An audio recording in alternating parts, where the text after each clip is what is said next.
Hello, what's up YouTube? Bienvenue pour la deuxième épisode. Mais c'est surtout le premier épisode de la fonderie du MJ. On va aborder surtout un petit sujet que j'ai préparé pas il y a quelques années, mais il y a quelques temps. C'est un peu une sorte de manifeste en fait du JDR. C'est une chose que j'ai mis au propre. En fait, ça vient du travail de Henkel Garnett. Et du maître de jeu donc de O-Reroll, qui est une chaîne YouTube et Twitch que je vous conseille d'aller regarder bien évidemment. Très agréable, c'est du très bon roleplay. Mais ils ont établi quelques règles que j'ai adaptées à ma sauce avec mon expérience, avec ce que j'ai pu en tirer, que j'appelle donc le manifeste du JDR. Et ce sont donc un ensemble de règles que tout MJ, évidemment les joueurs sont invités à les suivre aussi, mais que tout MJ doit veiller à suivre, à observer et à respecter pour que le jeu reste agréable et surtout qu'il soit viable. Donc, première règle, les règles sont écrites sur le papier, elles ne sont pas gravées dans la pierre.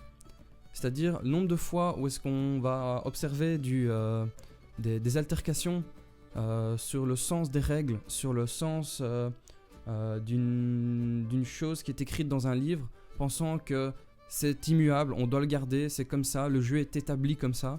Non, c'est la porte ouverte à la création, chaque maître de jeu a un peu ses propres règles maison.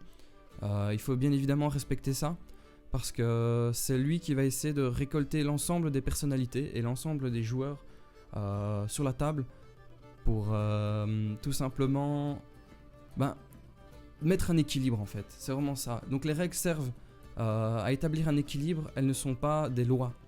D'ailleurs, on va directement skipper sur la deuxième règle qui dit que les règles sont suggérées un peu comme des lignes de conduite. Ce ne sont pas des édits et n'ont aucune autorité. Les règles sont suggérées pour établir des manquements, c'est-à-dire que si vous ne savez pas dans quel sens on établit une initiative, dans quel sens on construit une historicité ou en tout cas un sens à votre action, les règles sont là pour vous apporter bien évidemment un soutien que de vous-même vous n'avez peut-être pas pensé, et c'est ce qui fait l'intérêt du truc. Troisième règle, si les règles ne disent pas que c'est interdit, alors tu peux le faire. Évidemment, beaucoup de maîtres de jeu ont tendance pas à vouloir bloquer la créativité des joueurs, mais c'est conseillé en fait de bien analyser la situation et de se dire ok, la limite en fait de ce que les joueurs veulent faire n'est établie que par leur imagination. Donc la règle ne dit pas peut-être il n'y a aucune limite je parlais d'handicap, mais de mettre des handicaps à ces joueurs. C'est un bête exemple, mais si par exemple vous avez votre joueur qui vous tanne un peu les pieds en vous disant oui mais tu es censé connaître toutes les règles, c'est toi le maître de jeu, etc. Non, stop. Les règles de jeu n'établissent pas cette règle disant que le maître de jeu doit absolument connaître toutes les règles. C'est une absurdité totale. Regardez un peu la taille des bouquins, et encore vous n'avez pas vu l'étage en dessous. C'est impossible de connaître tout. On n'est qu'une seule personne, on a des limites cognitives aussi. Mais pour retourner un peu sur cette règle qui dit que donc, si ce n'est pas interdit, si ce n'est pas établi comme étant interdit, évidemment tu peux le faire, à la limite évidemment de ton imagination, de tes ressources, de la capacité de ton personnage à établir ce que tu as envie de faire. Évidemment si tu dis oui j'ai envie de marcher sur les murs, etc. Ok, y a pas de problème, y a pas marqué que c'est interdit dans les règles, mais est-ce que tu as les moyens? C'est ça le plus important. Et finalement tout se joue là-dessus. Il n'y a pas de réponse officielle, juste des opinions. Ça c'est important à savoir aussi. Les faits établis en fait venant de la culture, on va dire fantasy, heroic fantasy, fantasy, dark fantasy, low, high fantasy, tout ça, ce sont des éléments qui nous ont été hérités, aussi bien des écrits comme ceux de Lovecraft que comme ceux de Tolkien, avec la série Game of Thrones. On va réaborder ça un peu plus tard dans la vidéo. On a toute une série comme ça de faits qu'on pense presque officiels. On s'inspirera notamment du dilemme et de l'éternel affrontement entre l'elfe et le nain du donjon de Nalbuck, pensant qu'évidemment tous les elfes sont vont à l'encontre des nains, et tous les nains sont des petits êtres chiants et insupportables qui vont à l'encontre des elfes par défaut. C'est faux. Enfin, c'est faux. Si vous avez envie que c'est faux, en fait. Moi, je pars du principe que ce sont des opinions. Évidemment, les deux empires, nains et elfes, sont totalement opposés. Mais comme on dit chez nous, l'union fait la force. Régulièrement, ce sont des races qui se mettent ensemble pour un bien commun et n'hésitent pas à passer outre leurs stéréotypes et leurs règles officielles et préfaits établis pour un bien commun. Voilà, ça c'est une question d'opinion. Faut voir avec votre maître de jeu, faut voir avec vos joueurs, qu'est-ce qui est établi, qu'est-ce qui vous convient, qu'est-ce qui vous convient pas. Oui, pour moi, les magiciens, ce sont tous des êtres qui sont extrêmement égoïstes et ne pensent qu'à une chose, la puissance magique. Voilà, ça c'est aussi, c'est une opinion que moi j'ai, mais parce que j'aime bien avoir un magicien comme ça. J'aime bien voir les magiciens comme un peu une caste à part, qui se sentent supérieurs aux autres parce qu'ils ont des connaissances, etc.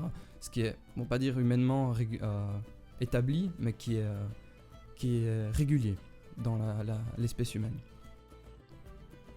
Si les dés vont à l'encontre de l'histoire gagne toujours.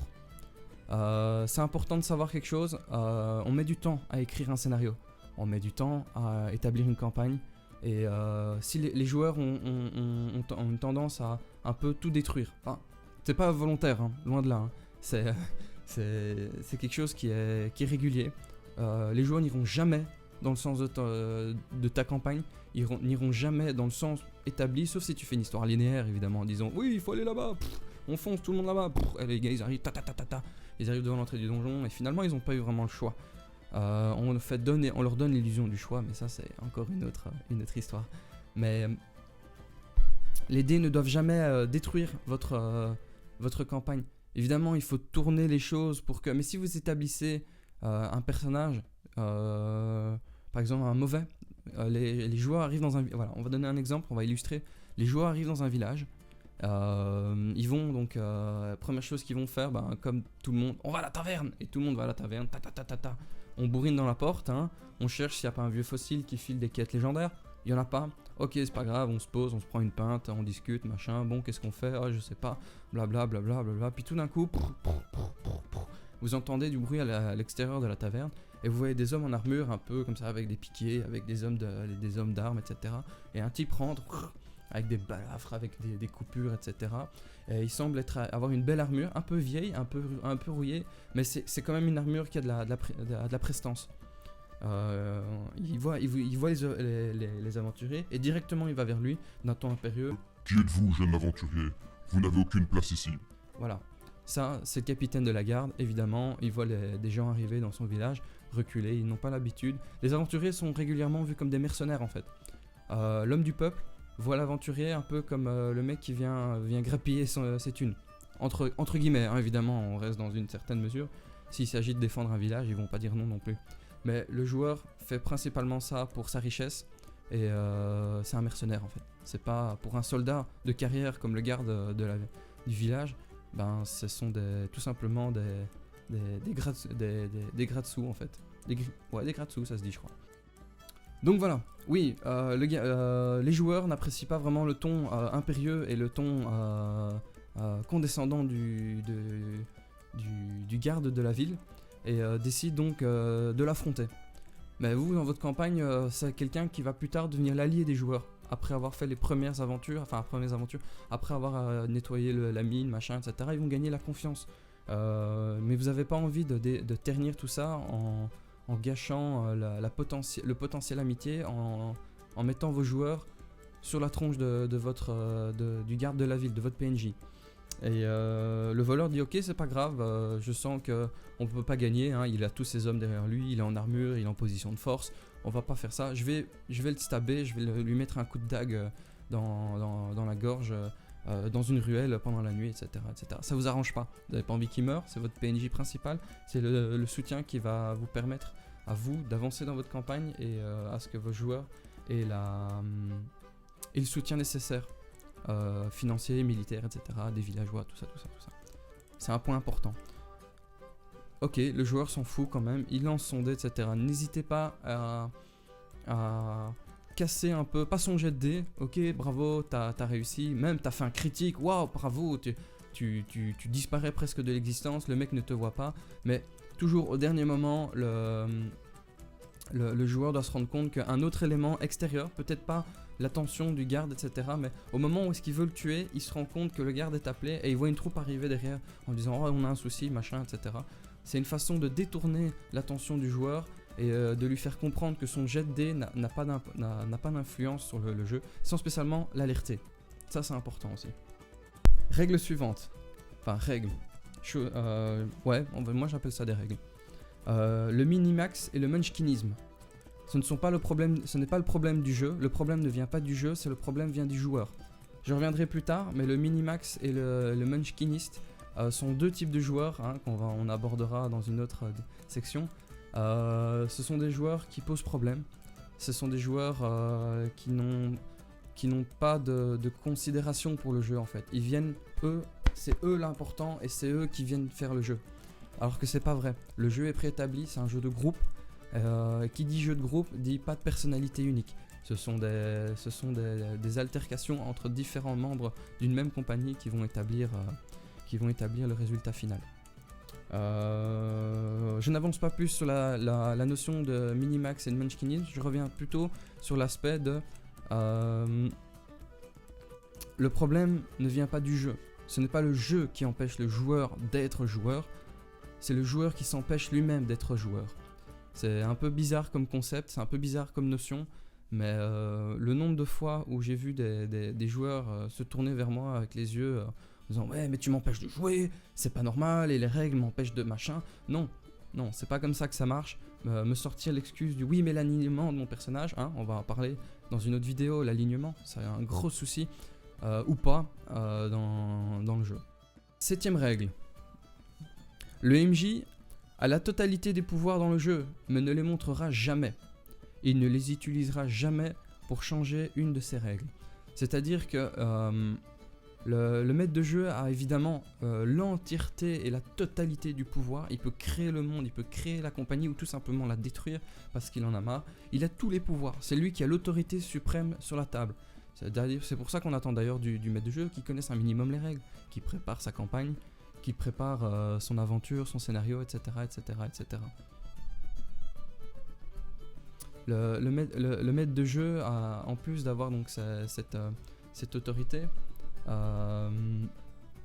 c'est la source de référence. C'est-à-dire que le joueur, par définition, il a accès au manuel des joueurs, peut-être un ou deux autres manuels, mais le maître de jeu, c'est celui qui a établi les règles de sa campagne. Donc il faut le suivre et c'est lui qui établit les limites. Je précise bien évidemment à tous nos chers maîtres de jeu un peu tyrans que vous ne devez jamais le montrer.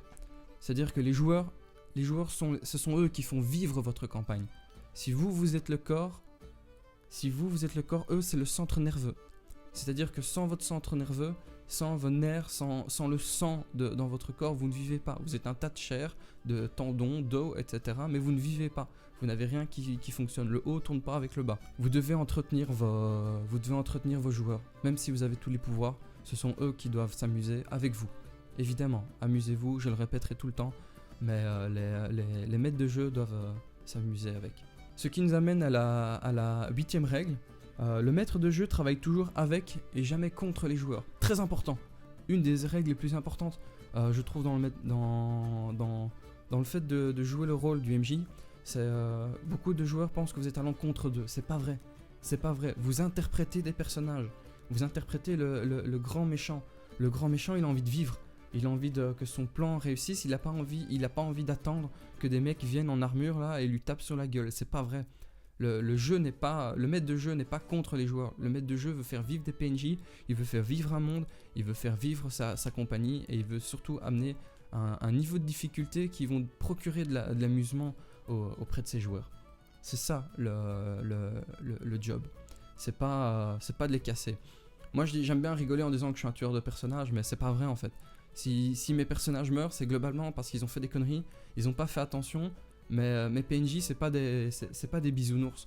Mes mauvais PNJ, ce sont des PNJ qui sont sournois, qui sont violents, qui sont brutaux, ils vont aller directement taper où ça fait mal. Et si les PNJ ne sont pas prêts, on en revient à la préparation du premier épisode d'introduction, mais si les PNJ ne sont pas prêts, faut pas vous étonner de vous prendre un coup d'épée ou aussi provoquer un chevalier démoniaque, c'est pas spécialement la meilleure idée. Parce que, ou essayer de le rouler, ou le pire, réussir à le rouler, c'est juste bon pour de mourir. C'est juste bon pour mourir. Donc, le MJ, il a pas envie de vous tuer de base. Quoique. Mais si vous faites des conneries, il faut rester logique. Il faut rester logique dans un monde où le mec a décidé de vouer sa vie entière au mal. Pour lui, tuer quelqu'un, c'est pas grave, tu vois. Donc, faut voir. 9e règle. Une des règles les plus importantes aussi. Une partie où on ne s'amuse plus n'est plus une partie, c'est un fardeau. On en revient au fait que si tu ne t'amuses pas, ou si tu empêches les autres de s'amuser, en ayant une attitude crapuleuse, façon de parler crapuleuse, en ayant une attitude négative, en cassant le jeu des autres, en bloquant les négociations, en allant... moi je m'en fous, mon personnage il est comme ça, j'avance tout droit, c'est plus marrant.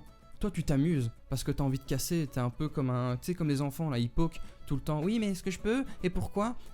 Non, c'est pas comme ça que ça marche. Si tu empêches les autres de jouer, on en revient donc group game, le jeu en équipe. C'est ok, ton personnage il est chaotique neutre, mais chaotique neutre ne veut pas dire que tu t'en fous si ton personnage est au sol. Le mec il te protège, il t'aide, il te lance des sorts, il est avec toi. Et même s'il est d'un autre alignement, même s'il est d'une autre race, d'une autre vision, etc., il est avec toi, et toi tu vas dire « Oh non mais je m'en fous, mon personnage il est comme ça », ça n'a aucune logique. Ça n'a aucune logique. Tu casses le jeu des autres, et il faut pas hésiter, même si c'est le vieux pote depuis toujours, faut pas hésiter à lui dire « Écoute mec, ça ne va pas, on s'amuse plus, faut que tu changes ton fusil d'épaule, ou alors tout simplement ton personnage va disparaître. Non pas que j'ai envie qu'il disparaisse, non pas que j'ai pas envie que tu restes à ma table, mais... ton attitude ne va pas, ça ne va pas avec le groupe, ça ne me convient pas, ça va à l'encontre de mon style de jeu.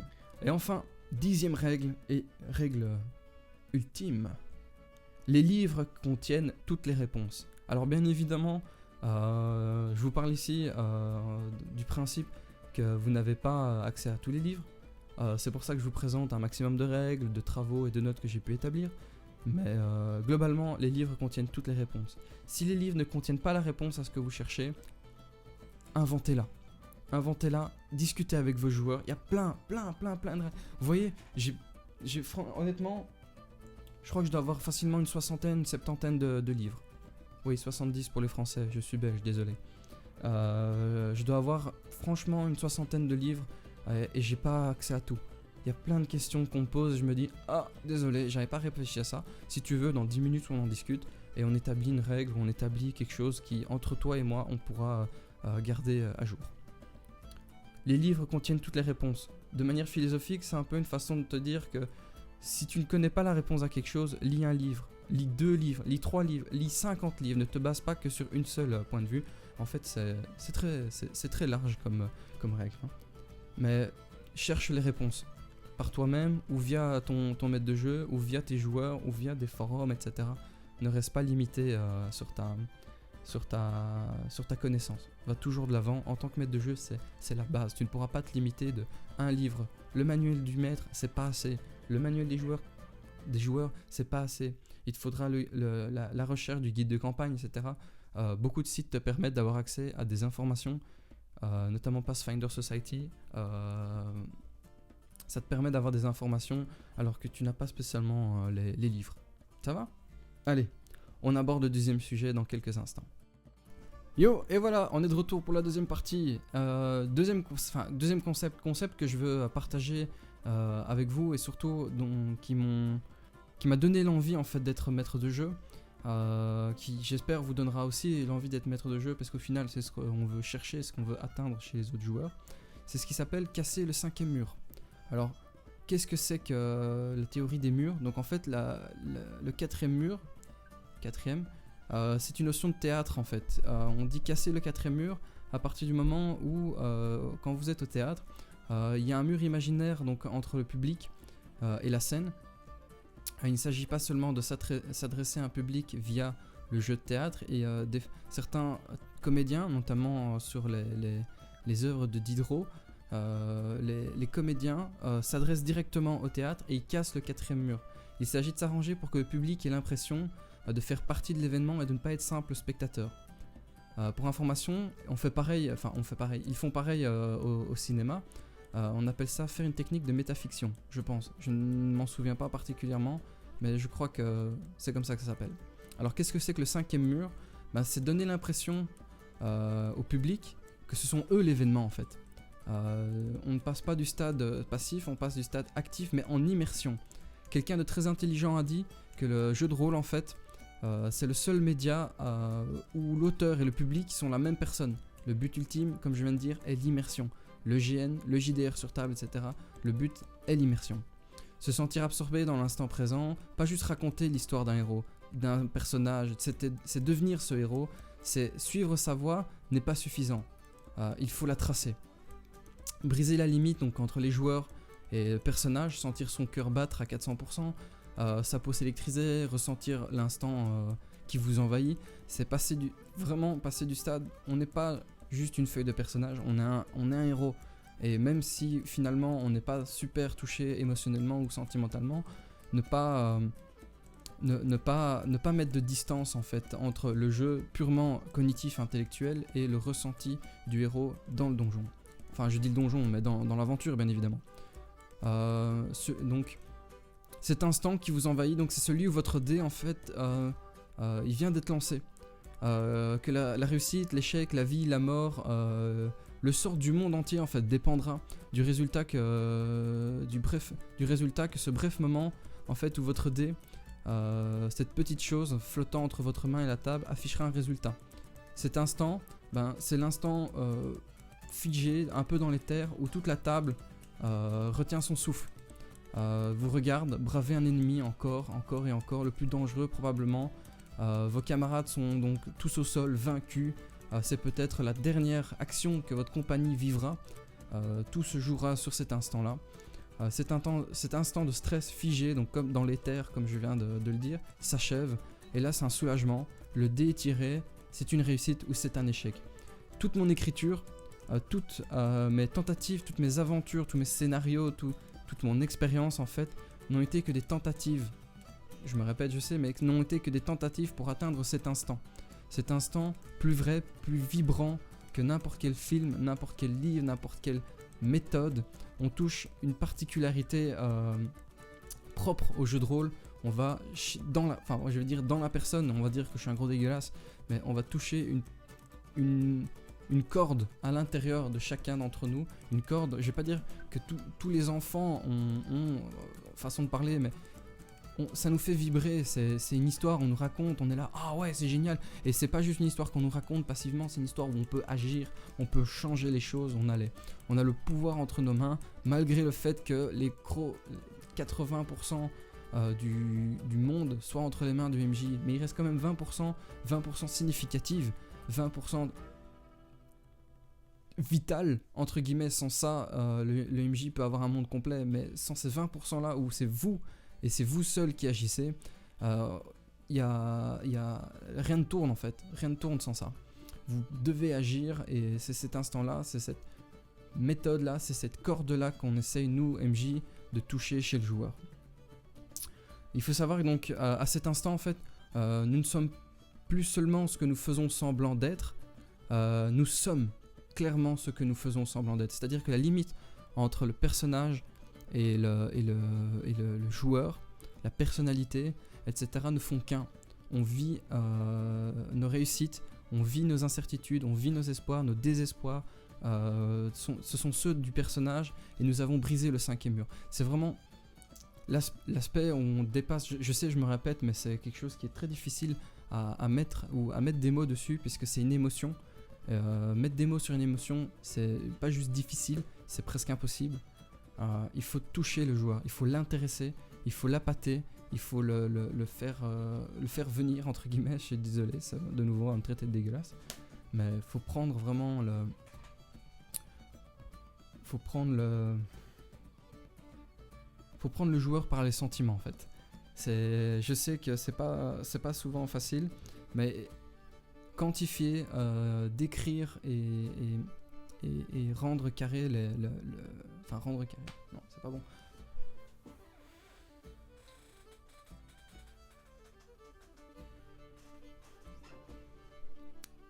Le boulot très clairement est de toucher. Si tu veux intéresser tes joueurs à ton aventure, il faut qu'ils aient une raison de le faire. Si elle n'est pas purement cognitive, intellectuelle, disent oui j'ai reçu une mission, je dois aborder voilà tel convoi, machin.